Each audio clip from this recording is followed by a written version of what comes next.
this I actually started this project when I was a graduate student here in Caltech, and I promised John to give an update of this project. So yeah, luckily I have some good results. So the region I'm interested in is the Central Valley of California. So the data I'm used to proceed with this analysis is the Kern County crop data. So this, so for those who are not familiar with Kern County, so it is one of the biggest agricultural county in the valley. And so these are the crops occurred in 2000. The green plots are permanent, so they are the tree crops. And the red ones are vegetables, brown ones are field crops, and there are slightly phases of fallowing. And I intentionally, I hope this is obvious. So I intentionally marked these regions in the northwestern part of Kern County with black box. So these are the regions reported to not use groundwater for the irrigation. So this is the crop distribution in 2000, and this is the distribution in 2019. So after 20 years, what we're seeing is that there's a county-wide transition from field crops to permanent crops. So most of the regions become green, and this transition is happened regardless of the access to groundwater. So even in the region without groundwater access, we see that they almost all turn to green. So this is the first observation I made from crop data, and the second observation is about the water supplies. So in the Kern County, there are groundwater in most of the places, and there are also supply of surface water from three primary sources. So that water from state water project, and there are water from Central Valley project. So this project brings water from Northern California, where there's abundant water resource to the Central Valley. And there's also a local water source, that is the Kern River, which divert water, I think, from the Isabella Lake to the crops.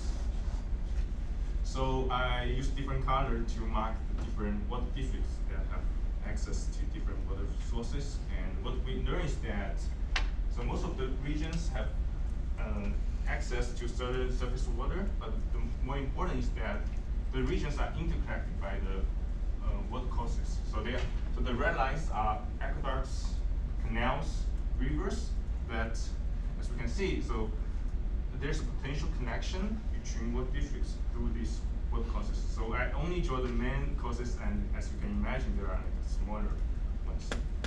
So from these two observations, so the particular interest, the question I'm interested about is for the non-groundwater districts. So things that they don't have access to groundwater, so they have to meet their irrigation water demand with the surface water supply. So is their surface water supply enough to meet the irrigation water demand? If not, what kind of actions they are taken to support the crop transition from annual crops to permanent crops, and what is the drivers behind these actions, and what are the implications for groundwater aquifer sustainability and water quality? So first of all, so this might be the common knowledge today that the surface water supply in the valley has been highly volatile and declining over the past 2 decades. So the 3 lines are for different water sources. So for state water project water, so for Kern River water, and for Central Valley project water. So as you can see, they move almost in the same direction, and they are highly correlated. And while for the long groundwater districts, since I have the crop data, so I can actually calculate the water demand from the crops. So as you can see, the green parts are permanent, so their water demand increases. And from the field crops, the water demand decreases. So this is consistent with the crop transition. And the light blue part line is the total crop water demand, and the dark blue line is the total state water project water that districts are entitled to. And the observation is that the water demand is above the water supply, and the gap is extremely big in drought years, because in dry years, the project water can be as low as 10%.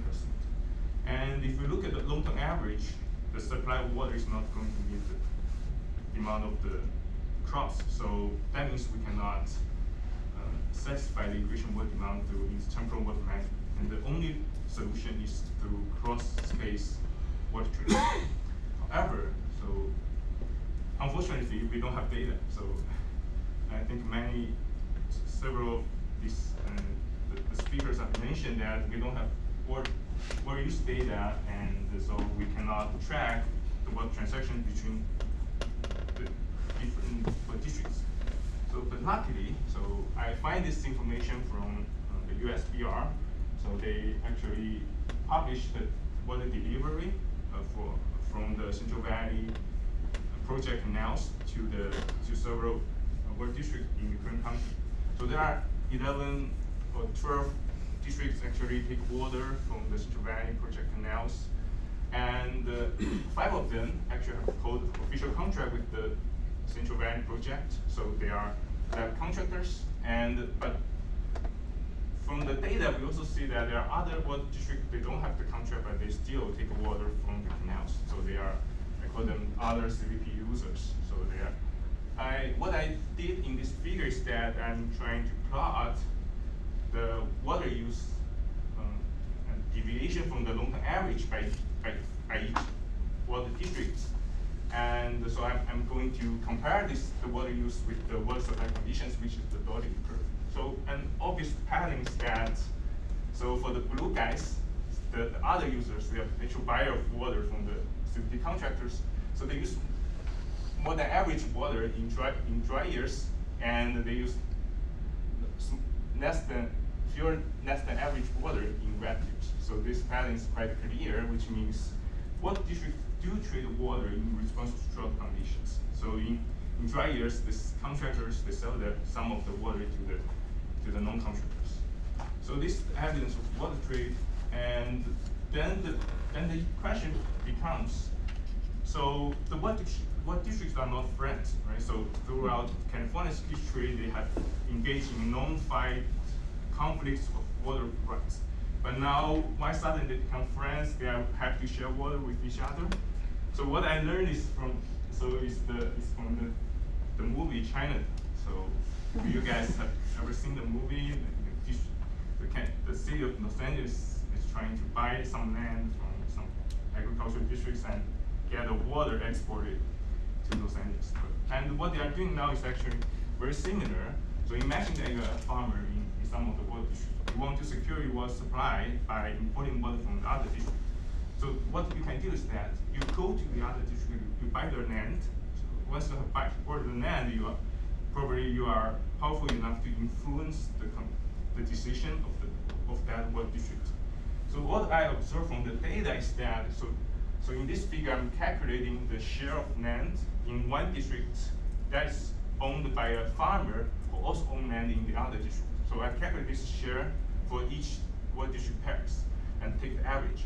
So what we're seeing here is that, so this shared land ownership actually almost doubled in the past 25 years. So it started with 6%. So this is actually very high because as you can imagine, many of the water districts are far distant, so their share of land at 0.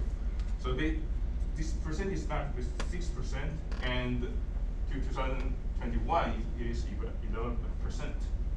And then, as you can imagine, or you can expect, when the farmer acquire some land in other districts and the farmer have secured water supply, then the farmer is going to change the crops. So as a result of this increased certainty, the farmer are going to replace their annual crops with permanent crops. Why? Permanent crops usually require constantly enriching water. If you don't have secure water supply, then probably your investment will be wasted. But once the farmer acquires some land in other district, the farmer knows that. So in the water deficit years, probably I can import water from other districts to support my tree crops. Then the farmer are confident enough to translate. So what I'm showing here is that, so I'm drawing the crop acreage for farmers with land across district compared to the crop acreage of farmers that do not own land across different districts. So what we find is that for the solid lines, they are farmers, they are cross-border district farmers. So there's a clear pattern that they are replacing their field crops, annual crops with permanent crops. But for the farmers who only own land in one district, the permanent crop transition doesn't happen until really very recent years. Okay, so now this is enough for the behavior of the farmers and the water districts. So what's the implication for groundwater quantity and quality? So in this figure, I'm showing that, so I'm plotting all the water demand for all the crops in the current county. So the permanent crop demand increases, field crop water demand decreases over the past 20 years as a result of crop transition. Overall, so which is the light blue line, the total water demand actually was quite stable over the past 25 years. And if we look at the surface water supply, which is dark blue line, so again, it is, in most of the time, it is below the water demand. So that means there's a huge gap we need to fill with groundwater retraction. But the more important question for the social scientists is that, so the water trade we have identified before, how does it affect the groundwater depletion? So we can imagine that some groundwater districts, they will engage in the surface water trade with non-groundwater districts, because for the non-groundwater district, we know that they have to buy water to support the irrigation. So while this groundwater is the water used to be in margin, then that means the groundwater district, after sell the surface water, they're going to pump additional groundwater to supplement. So then we can calculate, right? So I calculated the gap. So this gap is the surface water sell from groundwater district to non-groundwater district, or the gap is the surface water trade contribution to the groundwater depletion. So in the end, it actually accounts for 12.5% of groundwater detraction in the current county. And if you take into account that groundwater basins are going to recharge naturally by itself, then so we can calculate the contribution of the surface water trade on groundwater depletion, and in the end, it is about 50 to 60% of the groundwater depletion. So to wrap up, so what I find is that the current water management regime in the current county, or in the most of the part of the Central Valley, is actually, so we have well-defined surface water rights, so trade of surface water right is widely is okay, but for groundwater rights, there's no adjudication or stuff, so groundwater rights are still attached to land, but by combining this tradable surface water right, we actually saw groundwater leakage because of the trade. And this groundwater leakage actually allows for crop transition to more expensive permanent crops, which is facilitated by this shared land ownership between the districts. And it is the major reason for groundwater depletion, and it also poses a big threat to aquifer sustainability, as we can see from the evidence that the farmers, once they have the secured water rights, they are more confident to transit to permanent crops, even though overall the water supply is declining, and in the end, maybe all of them will not have enough water. What about the qualities? So follow this aquifer contraction and then the subsidence because of the overuse of water, and it is so natural for us to say seawater intrusion. But for the behavior side, since as the irrigation water declines, so the farmers may turn to alternative productive factors. For example, they might use more pesticide, fertilizer to keep the yield of the crops. So there will also be huge threat to the water quality issues. And regarding what data we want, so if our social scientists want to proceed with this investigation to build the causal link between human behavior, institutions, and the water quality and quantity consequences. So first of all, we need detailed water use data by district. So this is so much pain in my graduate studies. So I still remember the days I look at these different water management plans published by different water districts and gather this data, put this information in the spreadsheet. So this is, the data is here, but clearly the policymakers are not, haven't realized how important this data is, so there's not very good organization of this data. And we want irrigation map information, so we want to start in the water use pattern of the farmers, and we also want to have more detailed data of pesticide and fertilizer use, so we can connect the water use pattern with this potentially polluting behavior. Finally, we want better measure of water quality for groundwater, surface water, so we can, in the end, we can build this whole link between behavior, institutions, and what we care about. Okay, that is all I want to share. Thanks.